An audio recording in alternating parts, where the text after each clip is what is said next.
کے گھر میں چولہا نہیں جلتا تھا۔ حضرت جی مولانا صاحب رحمۃ اللہ علیہ فرمایا کرتے تھے نبی اکرم صلی اللہ علیہ وسلم امت کو دوزخ سے بچانے کی خاطر اپنے گھروں میں فاقے برداشت کر کے گئے ہیں، اور ایک یہ امت ہے کہ اپنی خواہشات قربان نہیں کر سکتی نبی کے لیے۔ ایک دکان سے 2 دکان ہو جاویں، ایک گھر سے 2 گھر ہو جاویں، 1 روپیہ سے 2 روپیہ ہو جاوے، 2 روپیہ سے 4 روپیہ ہو جائیں، ساری زندگی کی محنت اسی میں جھونک دی۔ 23 سالہ زندگی جس قربانی پر گزار کے گئے ہیں، ایک امتی کے پاس 4 مہینہ نہ ہو لگانے کے لیے، کتنے افسوس کی بات۔ اسی لیے حضرت جی مولانا الیاس صاحب رحمۃ اللہ علیہ فرمایا کرتے تھے کہ میرا دل نہیں چاہتا کہ کوئی کلمہ لا الہ الا اللہ محمد الرسول اللہ کہنے والا، کوئی کلمے والا بغیر دنیا سے 4 ماہ لگائے ہوئے چلا جائے۔ کم از کم اللہ کے نبی صلی اللہ علیہ وسلم کو دکھلانے کے لیے اے اللہ کہ تیرے کمزور تھے مگر تیرے دین کی محنت کی خاطر 4 مہینے لے کر آئے۔ کیا لے کر آئے؟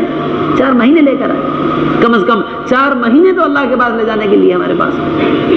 اس لیے میرے محترم دوست بزرگوں، حضرت مولانا الیاس مولانا صاحب رحمۃ اللہ علیہما کے زمانے میں جماعتیں روانہ ہوتی تھی جہاں سے روزہ جماعت کا نکلنے کا کوئی امکان نہیں، جہاں علاقے والے کام کو جانتے بھی نہیں تھے، وہاں یہ کہہ کر بھیجا کرتے تھے کہ 4 ماہ سے کم کی تشکیل مت کرنا۔ میوات والے 4 ماہ کی تشکیل علاقوں میں جا کر کیا کرتے تھے، اور اللہ تبارک و تعالیٰ 4 ماہ کی جماعتیں نکلوایا کرتے تھے، اور آج تک نکلوا رہے ہیں۔ کراچی جماعت چلی گئی، کراچی والوں نے کہہ دیا آپ علاقے میں جائیں گے تو ہم علاقوں میں جائیں گے تو علاقے والے ہم سے بھی کہیں گے۔ کیا کہیں گے علاقے والے؟ سب سے پہلے ہم جائیں گے تو علاقے کے ذمہ دار ہم سے آپ سے کہہ دیں گے کہ بھئی یہاں 4 مہینے کی تشکیل مت کرنا۔ کیا مت کرنا؟ 4 مہینے کی تشکیل۔ 4 مہینے کی تشکیل کرو گے تو لوگ اکتا جائیں گے، 4 مہینے کی تشکیل کرو گے تو لوگ بدک جائیں گے، یہاں تو کمپنیوں والے علاقوں والے بڑے مصروف لوگ ہیں، ان کی تشکیل مت کرنا۔ یہاں تو تم سے روزہ کی تشکیل کر لو، چلے کی تشکیل کر لو، مسجد کی آبادی کی تشکیل کر لو، بس یہی بہت تشکیل ہے۔ اور حقیقت یہ ہے کہ یہ ذمہ دار حضرات سب سے زیادہ خود ڈرے ہوئے ہوتے ہیں کہ کہیں ہماری تشکیل نہ ہو جائے، جماعت بن گئی تو ہمیں لے جانی پڑے گی، اس ڈر میں تشکیل ہی کو انکار کرتے تھے۔ کراچی جماعت گئی میوات والوں کی، مولانا یوسف صاحب رحمۃ اللہ علیہ کے زمانے میں یہ سنا ہے کہ کراچی والوں نے کہا، کراچی جا کر کہا کہ بھئی ہم 4 مہینے کی تشکیل کرنے کے لیے آئے ہیں، 4 مہینے کی تشکیل کرنے ہوگا۔ کراچی والوں نے کہہ دیا کہ بھئی یہاں تو بڑے مصروف لوگ ہیں، کمپنیوں والے، علاقوں والے، ٹائم ٹیبل کے ساتھ چلنے والے، یہ وقت آفس کا، یہ گھر کا، یہ دکان کا، یہ فلانے کام کا، تم ان کو مسجد میں وقت لے لو، تم ان کے سے روزہ لگوا دو، بہت بڑی بات ہے۔ میوات والوں نے کہہ دیا کہ ہم سے تو یہ کہا گیا ہے کہ 4 مہینے کی تشکیل کرنی ہے، 4 مہینے کی تشکیل کرتے ہیں تو ہم یہاں آپ کے یہاں کام کریں گے، ورنہ آپ کی کراچی ہمیں کوئی کام کرنے کا شوق نہیں، ہم واپس نظام الدین جا رہے ہیں، جیسا حضرت نے کہا تھا ایسا کام کریں گے۔ کراچی والوں نے کہا کہ تم ضد پر ہو تو چلو کر کے دیکھ لو۔ 4 مہینے کی تشکیل کی، اللہ تبارک و تعالیٰ نے اس زمانے میں وہاں سے 4 ماہ کی جماعتیں نکلوا کر دکھلائی۔ محترم دوستو بزرگو، کام تو اللہ تبارک و تعالیٰ کا ہے، ہم سب کے سب مل جاویں، اللہ کی مدد ہٹ جاوے، ایک فرد کو مسجد نہیں لا سکتے، ایک کو سہروزہ نہیں لگوا سکتے، اور جب کام اللہ تبارک و تعالیٰ کا ہے، اللہ کی قدرت سے ہی ہوگا، تو پھر اللہ کے لیے کیا مشکل ہے؟ 4 مہینہ ہو یا 1 سال، 4 ماہ ہو یا 1 سال۔ اس لیے اللہ کی ذات پر بھروسہ رکھتے ہوئے 4 ماہ کی کم از کم تشکیل کرنی ہے۔ اور محترم دوستو بزرگوں، تشکیلی گشتوں کے اندر ایک بہت اہم بات یہ ہے کہ علاقوں کے اندر ہماری تشکیل میں تشکیل کا میدان ہر کلمے والا فرد ہے۔ ہم جس مسجد میں قیام کر رہے ہیں، 150 مکانات والی مسجد، 200 مکانات والی مسجد، مثال کے طور پر جتنے بھی مکانات مسجد کے اطراف میں ہوں، ہر گھر پر ہم ملاقات کریں، ہر گھر پر۔ حضرت جی مولانا صاحب رحمۃ اللہ علیہ فرمایا کرتے تھے کہ کام کرنے والوں کے درمیان محدود ہو کر رہ جانا یہ کام کا سب سے بڑا نقصان ہے۔ یہ کام کا کیا ہے؟ بڑا نقصان، کہ ہماری جماعتیں علاقوں میں جاویں اور وہاں ممبر پر امام صاحب سے کہ بھئی 4 ماہ والوں کی فہرست دے دو، چلے والوں کی فہرست دے دو، ہم تبلیغ والوں میں ہی ملاقات کریں گے۔ فرماتے تھے کام کا بڑا نقصان کہ کام والوں کے درمیان محدود ہو کر رہ جائے۔ ہمارا میدان محنت تو ہر کلمے والا ہم یہ سمجھ کر چھوڑ دیں فلانا ہمارے ذہن کا ہے، فلانا ہمارے خیال کا ہے، فلانا ہمارے خیال کا نہیں ہے، فلانا ہمارے ذہن کا نہیں ہے، فلانا ہمارے طبقے کا نہیں ہے. ہمیں تو طبقوں سے نکال کر امت بنانی ہے. کیا بنانی ہے؟ طبقوں سے نکال کر امت بنانے کے لیے نکلے. ہم نے ہی کسی کو طبقہ سمجھ لیا تو کیسے امت بنا سکیں گے؟ یہ فرمایا کرتے تھے حضرت جی مولانا الیاس صاحب رحمۃ اللہ علیہ کہ ادنا ایمان والے کی حقارت بھی اگر دل کے اندر آ گئی تو اللہ تبارک و تعالی عالم کی ہدایت کا کام تم سے نہیں لے سکتے. اس لیے میرے محترم دوستوں بزرگوں، ہر کلمے والے کو اپنا سمجھتے ہوئے، کسی کا مزاج نہیں بنا ہوا ہے، کوئی بات نہیں سنتا ہے تو زیادہ سے زیادہ کیا ہوگا؟ کوئی ہمیں گالی دے دے گا، کوئی اونچی آواز سے بات کر لے گا، کوئی ہم پر اپنے گھر کا دروازہ بند کر کے چلا جائے گا، کوئی ہم پر ناراض ہو جائے گا، کوئی ہمیں گالی دے کر ڈانٹ کر بھگا دے گا. اس سے زیادہ اور کیا ہوگا؟ کسی نے ہمیں مار بھی دیا تو اللہ کے نبی صلی اللہ علیہ وسلم کی سنتیں ادا ہو رہی ہیں. ہمارے نبی جب یہ تکلیف اٹھا سکتے ہیں تو ہم کیوں نہیں اٹھا سکتے؟ اس طرح علاقوں کے اندر کام کیا گیا. اللہ تبارک و تعالی جزائے خیر عطا فرمائے. کن قربانیوں کے ساتھ علاقے کے اندر کام کیا ہے بھائی اسلم صاحب کو اللہ تعالی جزائے خیر عطا فرمائے. کن قربانیوں کے ساتھ کیا ہے، کتنے پتھر کھائے، کتنی گالیاں کھائیں، کتنے تھوک سہے، کتنی تکلیفیں اٹھائی ہیں. آج اللہ تبارک و تعالی نے کر کے دکھلا دیا ہے. 100 جماعتیں علاقے سے تیار بیٹھی ہوئی ہیں نکلنے کے لیے. بھلا ان کا نکلنا ممکن تھا؟ وہ تو جس جگہ پر جب قربانی دی جائے گی دین کی خاطر، اللہ تبارک و تعالی قربانی دینے والے کو اور قربانی دینے والی جگہ کو دونوں کو قبول فرما لیں گے. یہاں ماحول بنا دیں گے اور اس کو قبول فرما لیں گے. اس لیے محترم دوستو بزرگوں، ہر ایک پر محنت ہماری ذمہ داری ہے، ہر ایک پر. اور تشکیل کے اندر چوتھی بات یہ حضرت فرماتے ہیں، بڑی اہم بات، کہ تشکیل کرنے والے اللہ کے نبی صلی اللہ علیہ وسلم اور صحابہ کرام رضوان اللہ تعالی علیہم اجمعین کے واقعات سنا کر نکلنے والوں کو آمادہ کریں.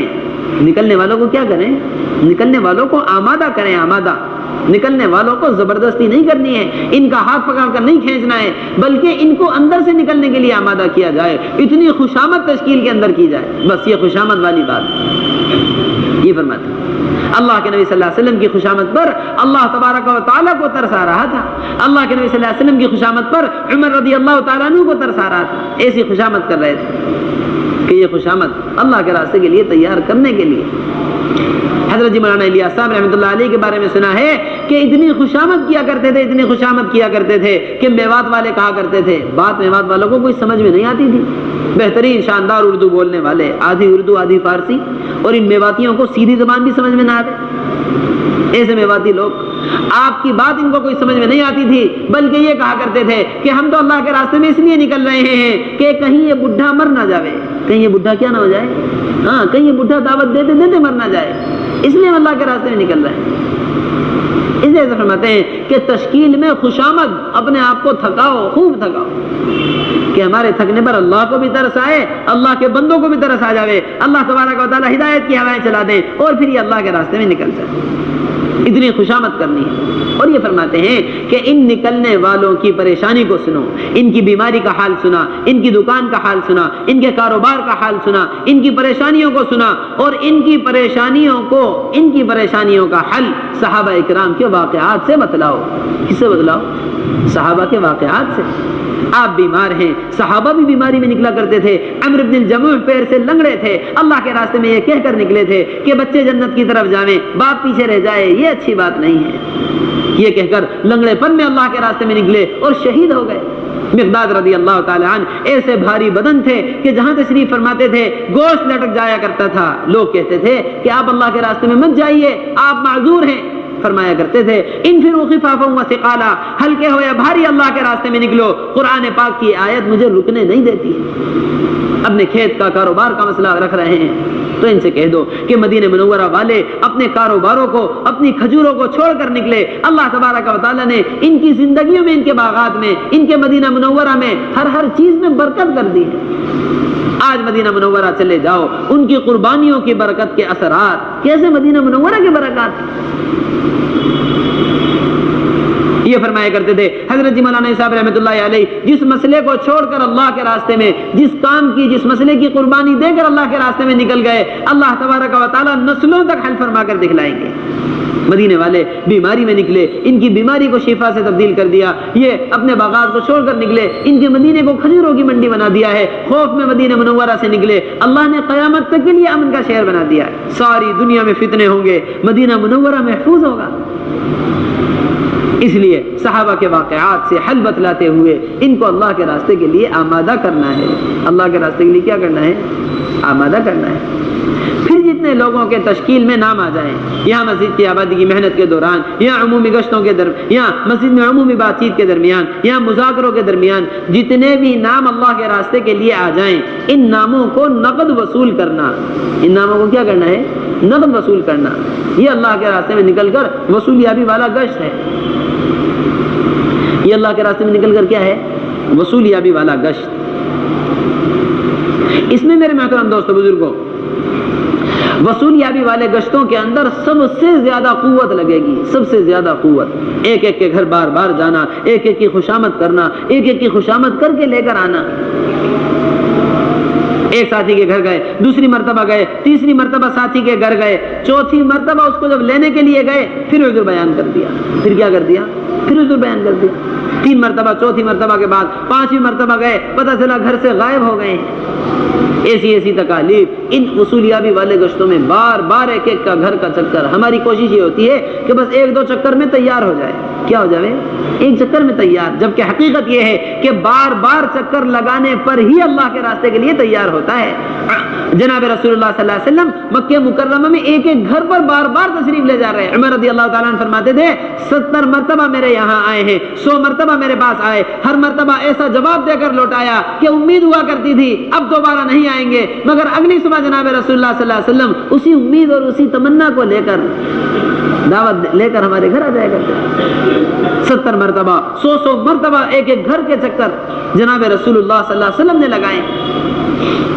اس طرح میرے محترم دوستو بزرگوں، ان کو ہر ممکن کوشش وصول کر کے لانا ہے۔ وصولیابی کے اندر سب سے اہم بات یہ بتلاتے ہیں کہ اللہ کے راستے کے لیے تشکیل کی تو اب اس نقد تشکیل کو نقد وصول کر لو۔ حضرت جی مولانا الیاس صاحب رحمۃ اللہ علیہ کی یہی ترتیب تھی، میوات تشریف لے جایا کرتے تھے، صبح سے شام تک محنت کی، شام کو جو تیار ہوئے ان کو نقد وصول کیا، اللہ کے راستے کی روانگی ہدایات ان کو دی اور ان کو نقد اللہ کے راستے کے لیے روانہ کر دیا۔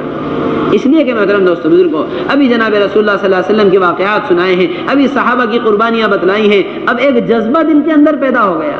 کیا پیدا ہو گیا؟ ایک جذبہ دل میں پیدا ہو گیا۔ اب یہ وقتی جذبہ انسان کا قدم اٹھوا دیتا ہے، خیر کا جذبہ ہو، خیر کا قدم اٹھ جاوے، ساری زندگی اللہ کا شکر ادا کرتا ہے۔ اے اللہ، میرے نکلنے کا تو موقع ہی نہیں تھا، میرے تو نکلنے کی ہمت ہی نہیں تھی، تیرا فضل و کرم ہوا، میں تیرے راستے میں نکل گیا، ساری زندگی شکر ادا ہوتا ہے۔ 1-4 مہینے پر زندگی بدل گئی، اپنے نکلنے والا دن یاد رکھتے ہیں کہ کس طرح نکلے تھے، اور خدا نہ کرے برا جذبہ کسی میں پیدا ہو جاوے، برا جذبہ برا کام کروا دے، اللہ سب کی حفاظت فرمائے۔ ساری زندگی جب بھی یاد آتا ہے تبھی غم ہوتا ہے۔ اس لیے میرے دوستو بزرگوں، اس جذبے کا فائدہ اٹھاتے ہوئے نقد وصول کر لیا جائے۔ 2 ساتھی تیار ہوئے ہیں، ان کو نقد وصول کر لیا، ان کو اپنے ساتھ مسجد بستر اور سامان کے ساتھ اٹھا کر لے کر آ گئے۔ اگر 2-3 ساتھی تیار کر کے ہم نے 2-4-5 دن کے بعد کی تاریخ دے کر ان کو چھوڑ دیا تو یہ دوبارہ ماحول میں جا کر پھر ان کا ہاتھ لگنا مشکل ہو جائے گا۔ اس طرح وصولیابی والے گشتوں کے اندر ان کو نقد اٹھا کر لایا جائے اور اپنے ساتھ اپنی جماعت کا حصہ بنا کر رکھ لیا جائے۔ 2 سے 4 ہوں گے، 4 سے 6 ہو جائیں گے، علاقے والوں کے مشورے سے پوری جماعت مکمل کر کے ان کو رخ دے کر اللہ کے راستے میں روانہ کر دیا جائے۔ اور ان کو اللہ کے راستے میں روانہ کرنے سے پہلے جس طرح روانگی ہدایات ہم سن کر جا رہے ہیں اور اپنے علاقے کے ذمہ داروں سے روانگی ہدایات سنتے رہیں گے، اسی طرح ان کو روانگی اور ہدایات دے کر پھر اللہ کے راستے میں روانہ کرنا ہے کہ بھئی اللہ کے راستے میں نکل کر کیا کرنا ہے۔ یہی ساری بات ہے۔ اس طرح سے وصولیابی والا گشت ایک ایک کو وصول کر کے تیار کر کے لے کر آ جانا، یہ اللہ کے راستے کے گشت۔ اور 5واں گشت یہ فرماتے ہیں کہ اللہ کے راستے میں نکل کر تعلیمی گشت، صبح کو منتخب احادیث اور شام کو فضائل اعمال، دونوں وقتوں کی تعلیم کے ساتھ تعلیمی گشت کیے جائیں گے۔ ساری جماعت بیٹھی ہوئی ہے، 2-2 ساتھیوں کو تھوڑے تھوڑے وقت کے لیے گشت میں بھیجا جائے کہ سارے ساتھی تعلیم سے بھی گزر جائیں اور سارے ساتھی گشت والی محنت میں بھی لگ جائیں۔ 2 ساتھی باہر جائیں گے، وہ باہر سے تعلیم کے لیے تشکیل کر کے ساتھیوں کو کہ مسجد میں اللہ کے نبی صلی اللہ علیہ وسلم کی حدیثیں سنائی جا رہی ہیں، تعلیم کے لیے باہر سے اٹھا کر لے کر آئیں گے۔ یہ ہمارے 5 گشت اللہ کے راستے میں نکل کر، عمومی گشت، خصوصی گشت، تشکیلی گشت، وصولیابی والا گشت اور تعلیمی گشت، اور اس کے بعد مسجد کی آبادی کی محنت۔ محترم دوستوں بزرگوں، جتنے بھی گشت اللہ کے راستے میں نکل کر ہمارے ہیں، ہمارے حضرت فرماتے ہیں کہ ہمارے سارے گشت، ساری ملاقاتیں برائے مسجد ہیں۔ ہمارے گشت برائے گشت نہیں ہیں، ہماری ملاقاتیں برائے ملاقات نہیں ہیں، ہمارے گشت اور ہماری ملاقاتیں برائے مسجد ہیں۔ کیسے ہیں؟ برائے مسجد۔ اس لیے کہ یہ فرمایا جاتا ہے کہ گشت کرنے والے کی کیفیت غوطہ خور کی طرح ہوتی ہے۔ کس کی طرح ہوتی ہے؟ غوطہ خور، کہ ڈوبنے والے کو پانی سے نکالنے والا۔ اب غوطہ خور کی کیفیت کیسی ہوتی ہے؟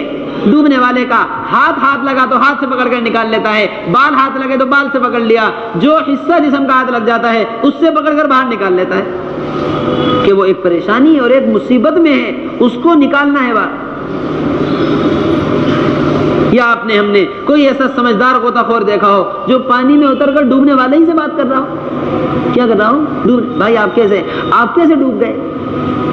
جب آپ کو پتا تھا کہ تیرنا نہیں آتا اور ڈوبنے کی زحمت ہو سکتی ہے تو آپ پانی میں اترے ہی کیوں تھے؟ بتلاؤ، یہ بات ڈوبنے والے کو سمجھ میں آئے گی؟ سب سے پہلے اس کو پانی سے نکال کر باہر لایا جائے گا، اس کے اندر کا پانی باہر نکالا جائے گا، جب ہوش میں آ جائے گا تب جا کر بات سمجھ میں آئے گی۔ بعینہ ہی اسی طرح حضرت فرماتے ہیں کہ ایک بدبو کے ماحول میں رہنے والے کے اندر سے بدبو کا احساس ختم ہو جاتا ہے، اسی طرح منکرات کے ماحول میں رہنے والا ہے کہ اس کے اندر سے منکرات کا احساس ختم ہو گیا ہے۔ سب سے پہلے اس کا ماحول تبدیل کیا جائے تاکہ اس کو اپنے اس ماحول کی گندگی کا احساس ہو، تب جا کر مسجد میں لا کر بٹھائیں گے، تب جا کر بات سمجھ میں آئے گی۔ کنتم خیر امت اخرجت للناس۔ ابو ہریرہ رضی اللہ تعالیٰ عنہ امام المحدثین فرماتے ہیں کہ تم خیر امت اس وقت تک ہو نہیں سکتے جب تک تم منکرات کے ماحول میں پڑے ہوئے لوگوں کو اٹھا کر ان کا ماحول تبدیل کر کے معروفات کے ماحول میں نہ لے آؤ۔ بخوشی آ جائیں تو بخوشی لے آؤ، بخوشی نہ آویں تو ان کے گلوں میں زنجیریں ڈال کر جب تک تم کھینچ کر ان کو معروفات کے ماحول میں نہ لے آؤ اس وقت تک تم خیر امت ہو نہیں سکتے۔ کتنی واضح بات ہے۔ اس لیے میرے محترم دوستو بزرگوں، بازار کا ماحول، چائے کے اڈوں کا ماحول، غفلت گاہوں کا ماحول، یہ منکرات کا ماحول، اس سے اٹھا کر مسجد میں لے کر آنا ہے۔ اسے اٹھا کر کہاں لانا ہے؟ مسجد میں۔ جناب رسول اللہ صلی اللہ علیہ وسلم نے کتنے فضائل امت کو مسجد کے سکھلائے ہیں، کتنے فضائل بتلائے۔ قرآن اور حدیث مسجد کے فضائل سے بھرا ہوا ہے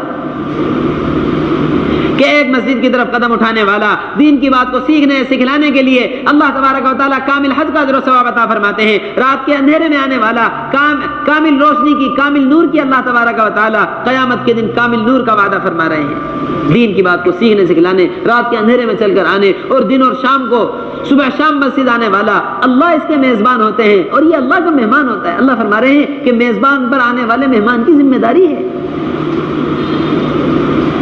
من اتانی ماشیا اتیتہ ہرولۃ، اللہ فرما رہے ہیں جو میری طرف چل کر آئے میں اس کی طرف دوڑ کر آتا ہوں۔ مسجد میں داخل ہونے والا اللہ کی رحمت اس طرح گلے لگاتی ہے جس طرح بچھڑا ہوا دوست کو گلے لگاتا ہے۔ اسی لیے حضرت مولانا الیاس صاحب رحمۃ اللہ علیہ فرمایا کرتے تھے کہ جس شخص کا قدم تم نے مسجد کی طرف اٹھوا دیا اس کو اللہ کی رحمت کے حوالے کر دیا ہے۔ اس کو کیا کر دیا؟ اللہ کی رحمت کے حوالے۔ گناہوں سے چور، حالات سے پریشان، گھر کی نا اتفاقیاں، گھر کے جھگڑے، کیسی پریشانی اور مصیبتوں میں امت مبتلا ہے۔ اللہ کی رحمت کی کتنی محتاج ہے، اللہ کی رحمت کی کتنی محتاج۔ پھر بھی یہ کہتے ہیں کہ مسجد لانا کوئی ضروری نہیں۔ بتلاؤ اللہ کی رحمت کی محتاجگی کس کو نہیں ہے؟ اس لیے میرے محترم دوستو بزرگوں، مسجد میں اٹھا کر لے کر آنا، ایک قدم اللہ کے گھر کی طرف اٹھوا دیا، اللہ کی رحمت کے حوالے کر دیا، اللہ کی رحمت کی طرف دوڑ کر آ گئی، گھر میں مسجد میں داخل ہو گیا تو اللہ کی رحمت نے اس طرح گلے سے لگا لیا جس طرح بچھڑا ہوا دوست کو لگاتا ہے۔ اس طرح ہر ایک کو ہر گشت کے دوران مسجد میں لے کر آنا۔ ابو ہریرہ رضی اللہ تعالی عنہ بازار والوں پر گشت کر رہے ہیں اور یہ فرما رہے ہیں ما اعجزکم یا اہل السوق، کس چیز نے تمہیں عاجز کر دیا ہے کہ مسجد میں جناب رسول اللہ صلی اللہ علیہ وسلم کی میراث تقسیم ہو رہی ہے، میراث بتلا کر مسجد کے حلقے کی طرف بازار والوں کو بھیج رہے تھے۔ کہاں بھیج رہے تھے؟ مسجد کے حلقے کی طرف۔ یہ حضرت فرماتے ہیں کہ مسجد میں اعمال قائم کرتے ہوئے باہر کی ملاقاتوں کے ذریعے ایمان والوں کو اٹھا کر مسجد میں لے کر آ جانا، یہ مسجد کی آبادی کی محنت ہے۔ یہ مسجد کی آبادی کی کیا ہے؟ محنت۔ یہاں عمل قائم کرتے ہوئے باہر کی ملاقاتوں کے ذریعے ایمان والوں کو مسجد میں اٹھا کر لے آنا، یہ مسجد کی آبادی کی محنت۔ باہر ملاقاتیں کرنے والوں کے بارے میں فرماتے ہیں کہ 3 قسم کی باہر جماعتیں بنا لو. کتنی قسم کی؟ یہ وہ سمجھنے کی بات ہے. آبادی کا عمل سب کرتے ہیں مگر سب مختلف طریقوں سے کر رہے ہیں. یہ فرماتے ہیں کہ باہر 3 قسم کی ملاقاتیں ہو جائیں. ایک جماعت وہ بنا دو جو باہر بازاروں میں، چائے کے اڈوں پر، کھیل کے میدانوں پر، جتنی بھی غفلت گاہوں میں مسلمان اس وقت مصروف ہے، سب سے اٹھا کر لے کر آئیں. یہ فرماتے ہیں سب سے پہلے ملنے والا مسلمان سب سے زیادہ حقدار ہے کہ اس کو اللہ کے گھر لایا جائے. اس طرح ایک ملاقات. اور دوسری ملاقات یہ فرماتے ہیں آبادی کے عمل کے دوران گھر گھر کی بھی ملاقات کر لی جائے. گھر گھر کی بھی ملاقات، ایک ایک دروازے پر گھر گھر سے لوگوں کو اللہ کے راستے کے لیے لانا. اور تیسری ملاقات یہ فرماتے ہیں کہ جس طرح اللہ کے راستے میں جانے والوں تشکیل شدہ لوگوں کو اللہ کے راستے کے لیے وصول کیا جاتا ہے نامزد، اسی طرح ہماری مسجد میں وقت دینے کے لیے جو تیار ہو گئے تھے، مثال کے طور پر عبداللہ عبد الرحمن ظہر میں وقت دینے کے لیے تیار ہو گئے. ظہر کی نماز کے بعد مسجد کی آبادی کی محنت کرنے والے ان کو ان کے گھروں سے وصول کر کے لاویں نامزد کہ آپ ماشاءاللہ ظہر میں وقت دینے کے لیے تیار ہو گئے تھے، اب ظہر کی محنت شروع ہو گئی ہے، آپ تشریف لے آئیے. بازاروں پر ملاقاتیں، گھر گھر پر عمومی ملاقاتیں، اور جنہوں نے وقت دینے کا وعدہ کر لیا تھا ان کو باقاعدہ مسجد کی آبادی کے لیے وصول کرنا. یہ تینوں ملاقاتیں ہماری آبادی میں ہو جائیں. لانے والے استقبال والے کے حوالے کر دیں، استقبال والے انتظام کر کے رکھیں لنگی کا، کپڑوں کا. بہت ساری ملاقاتوں میں آنے والے یہ عذر کرتے ہیں کہ بھائی ہم تو ناپاک ہیں. ہم تو کیا ہیں؟ ناپاک. حضرت کے الفاظ، حضرت فرماتے روانگی کے اندر بار بار کہ ایمان والوں سے یہ کہہ دو کہ ایمان والا ناپاک نہیں ہوتا.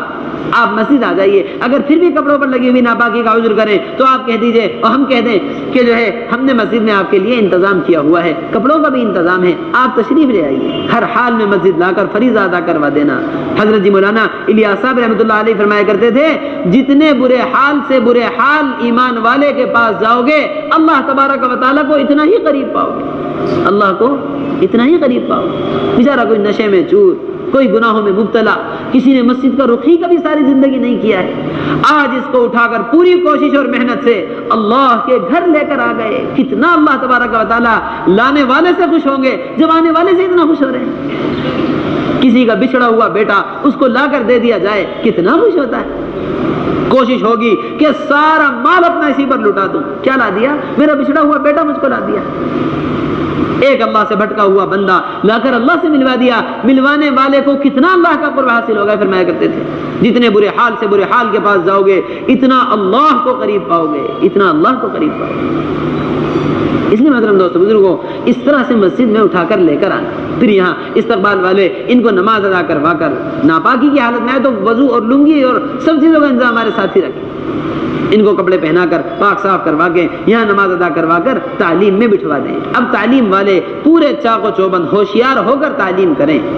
آنے والا ساتھی کتنا وقت لے کر آ رہا ہے، اس کو تعلیم کے حلقے سے گزرواتے ہوئے ایمان کی اور دعوت کے حلقے میں بٹھانا ہے. یہاں تعلیم کرنے والے منتخب حدیث، فضائل اعمال دونوں کتابوں میں سے کسی بھی کتاب سے تعلیم کریں. کسی کتاب کی قید اور تعین نہیں ہے مگر آنے والے کی ضرورت کے مطابق تعلیم ہو. موٹی موٹی حدیثیں پڑھ کر سنائی جائیں. اللہ کے راستے میں نکلنے کے لیے ترغیب دی جا رہی ہے تو اللہ کے راستے کے فضائل پڑھ لیے. نئے آنے والے ہیں تو ایمان کی اہمیت، ایمان کی حدیث، نماز کی حدیث اور علم کی حدیث پڑھی. اللہ کے راستے کے لیے ہر حدیث کے بعد ترغیب دے کر تیار بھی کرتے رہیں درمیان میں. اور پھر تعلیم کے حلقے میں آدھا وقت گزروا کر ایمان کے دعوت کے حلقے میں بٹھا دیں. ایمان و دعوت کے حلقے کے اندر رہنے والے اللہ کے راستے کی تشکیل کریں، روزانہ مسجد کی تشکیل کریں اور جو ہے گھر میں 5 اعمال کے ساتھ تعلیم کی تشکیل کریں. بچوں کے قرآنی مکاتب کی تشکیل کریں. یہ چاروں تشکیل، ایک تشکیل اللہ کے راستے کی ہے اور اس کے ساتھ 3 تشکیلیں مقام پر محنت کی. ایسی تشکیلیں ہیں کہ ہمارے محلوں کے اندر رہنے والے یہی 3 طبقے ہیں. یہ تو محلے میں بالغ مرد ہیں یا عورتیں ہیں یا بچے ہیں. ایسی تشکیل ہو مرد سارے مسجد میں وقت دینے لگیں، عورتیں گھروں میں 5 اعمال کے ساتھ تعلیم شروع کر دیں اور اپنی ہفتے واری تعلیم سے بھی جڑ جائیں اور ہمارے بچے مکتب میں داخل ہو جائیں، سارا محلہ دینی آبادی سے جڑ جائے. اس طرح یہ چاروں تشکیلیں ایمان کے حلقوں کے اندر. اب حضرت ہمارے فرما رہے ہیں کہ اپنی مسجد کی آبادی کی محنت کے دوران مقام پر بھی خروج میں بھی یہاں دعوت اور ایمان کے حلقے کے ساتھ ساتھ سیکھنے سکھلانے کا بھی حلقہ لگایا جائے. جیسا اللہ کے راستے میں نکل کر دوپہر کی تعلیم کے بعد سیکھنے سکھلانے کا حلقہ لگتا ہے، اسی طرح سیکھنے سکھلانے کا حلقہ آبادی کی محنت کے دوران بھی ہو. کہ جب تک سیکھنا سکھلانا مسجد کی سطح پر نہیں آئے گا امت کی جہالت کا کوئی حل نہیں نکل سکتا. آج بھی ہماری مسجد میں 50% سے زائد بڑی احتیاط کے ساتھ نماز پڑھنے والے لوگ وہ ہیں جن کو دعائے قنوت ہی نہیں آتی ہے۔ آپ دعائے قنوت سنو، آپ التحیات سن لو، التحیات صحیح نہیں ہے، دعائے قنوت صحیح نہیں ہے، نماز کے مسائل سن لو، نماز کے مسائل نہیں آتے۔ آج ایک پریشانی اور مصیبت ان کو مسجد تک لے کر آ گئی ہے، مگر ان کو نماز پڑھنے کے طریقے نہیں آتے۔ اس لیے میرے محترم دوستو، بزرگ فرماتے ہیں جس طرح محلے کی ضرورتیں بازار سے پوری ہو رہی ہیں، یہ کارخانے دنیاوی ضرورتوں کو پوری کرتے ہیں، یہ ہماری مسجد دینی کارخانے ہیں جو ہماری دینی ضرورتوں کو پورا کریں گے، کہ ایک محلے سے سارے محلے والوں کی دینی ضرورت پوری ہو رہی ہو۔ اس کے لیے اپنے امام صاحب کی خوشامد کر کے، اپنے مولوی صاحب کی خوشامد کر کے، جو درس و تدریس میں یا اپنی دنیاوی کمائی میں مصروف ہیں، ان سے کہہ دیں کہ آپ اپنی سہولت کا کوئی بھی وقت ہماری مسجد میں دے دیجئے۔ آبادی کا عمل ہوتا ہے، اس کے ساتھ ساتھ سیکھنے سکھلانے کا حلقہ، ایمان والوں کو جمع کر کے ہم لائیں گے اور ان کو نماز آپ سکھلائیں گے۔ اس کے لیے علاقے میں امام صاحب کو، مولوی صاحب کو آمادہ کر کے ان کی سہولت کا وقت، آپ کو آدھا گھنٹہ سہولت ہے تو آدھے گھنٹے سے آپ شروعات کر دیجئے۔ محلے والے سب آپ سے نماز سیکھنا چاہتے ہیں، اور ان حلقوں کے اندر موٹے موٹے مسائل، جیسے اللہ کے راستے میں نکل کر صبح اور شام 2 حلقے لگتے ہیں نا، صبح کو قرآن کا اور شام کو سیکھنے سکھانے کا، بس یہی دونوں حلقے ہماری مسجد کی آبادی کی محنت میں ایک ساتھ لگائے جائیں گے۔ اس میں قرآن بھی صحیح ہو، اس میں پاکی طہارت کے مسائل بھی ہوں، اور اس کے اندر نماز کا طریقہ بھی سیکھا جائے، ایک ایک کو لا کر۔ یہ مسجد نبوی والے معمولات ہیں۔ مسجد نبوی میں نماز بھی سکھلائی جا رہی تھی، مسجد نبوی میں عمر رضی اللہ تعالیٰ ممبر سے تحیات بھی سکھلا رہے تھے، مسجد نبوی میں اللہ کے راستے کی تشکیل بھی ہو رہی تھی، سارے اعمال مسجد نبوی میں ہو رہے تھے۔ یہ ہماری مسجدوں میں قائم ہو گئے تو ہمارے محلے انشاءاللہ تعالیٰ 100% دین پر آ جائیں گے۔ حضرت جی مولانا یوسف صاحب رحمۃ اللہ علیہ فرمایا کرتے تھے، تم اپنی مسجدوں کو مسجد نبوی کے معمول پر لے آؤ، تمہارے محلے مدینہ منورہ والے ماحول میں آ جائیں گے۔ تمہارے محلے کہاں جائیں گے؟ مدینہ منورہ والے ماحول۔ اس لیے محترم دوستو بزرگوں، اس طرح مسجدوں کو آباد کرنا ہے، اس طرح مسجدوں کو آباد کرنا ہے، اس طرح پہلے نمبر کے اندر اپنے آپ کو ایمان کی دعوت میں لگانا، انفرادی طور پر، اجتماعی طور پر، تعلیم جو ہے گشتوں کے ذریعے، ملاقاتوں کے ذریعے اپنے آپ کو ایمان کی دعوت میں مصروف رکھنا ہے، اللہ کے راستے میں نکل کر۔ اور دوسری چیز محترم دوستو بزرگوں، اللہ کے راستے میں نکل کر اپنے آپ کو نماز کا عادی بنانا ہے۔ کیا بنانا ہے؟ نماز کا عادی، کہ ساری عبادتوں کی چوٹی ہے نماز۔ اللہ کے نبی صلی اللہ علیہ وسلم نے فرمایا ہے سب سے پہلے نماز کا سوال ہوگا، جو نماز کے حساب میں جو ہے، جس کا نماز کا حساب صحیح نکلا، ساری منزلیں اس کی آسان ہوتی چلی جائیں گی۔ جو نماز کے حساب میں پھنس گیا، ساری منزلوں میں پھنستا چلا جائے گا۔ عمر رضی اللہ تعالیٰ عنہ نے فرمایا ہے کہ جس کی نماز نہیں، اس کا اسلام میں کوئی حصہ نہیں ہے۔ اس کا اسلام میں کیا نہیں ہے؟ کوئی حصہ نہیں ہے۔ محترم دوستو بزرگوں، ہم نے دکان کے نقصان کو نقصان سمجھا، کاروبار کے نقصان کو نقصان سمجھا، کھیت کے نقصان کو نقصان سمجھا۔ بتلاؤ، ایک کاروبار، ایک دکان والے کی پورے دن کوئی کمائی نہیں ہوتی، پورے دن مزاج خراب رہتا ہے، پورے دن کیا رہتا ہے؟ مزاج، گھر والوں سے بات کرنے کو دل نہیں جا رہا، کسی سے بات کرنے کو دل نہیں جا رہا، کیا ہو گیا؟ کوئی کمائی نہیں ہوئی، پورے دن کی محنت بیکار گئی۔ کسی کی دکان جل جاوے، کسی کی دکان میں ڈاکہ ڈل جائے، کسی کے گھر میں ڈاکہ ڈل جائے، بھلا وہ آدمی، وہ شخص سکون سے بیٹھ سکتا ہے؟ وہ اپنے گھر والوں کے درمیان کھاتا پیتا خوشی راضی رہ سکتا ہے؟ اللہ کے نبی صلی اللہ علیہ وسلم فرما رہے ہیں ایک نماز کو ضائع کرنے والا کأنما بتر اہلہ و مالہ، گویا کہ اس کے گھر والے، اس کا مال سب کا سب لوٹ لیا گیا، سب کا سب۔ یہ اللہ کے نبی صلی اللہ علیہ وسلم فرما رہے ہیں ایک نماز کے بارے میں۔ ایک دکان کا نقصان برداشت نہیں ہوتا، ایک دکان اور کاروبار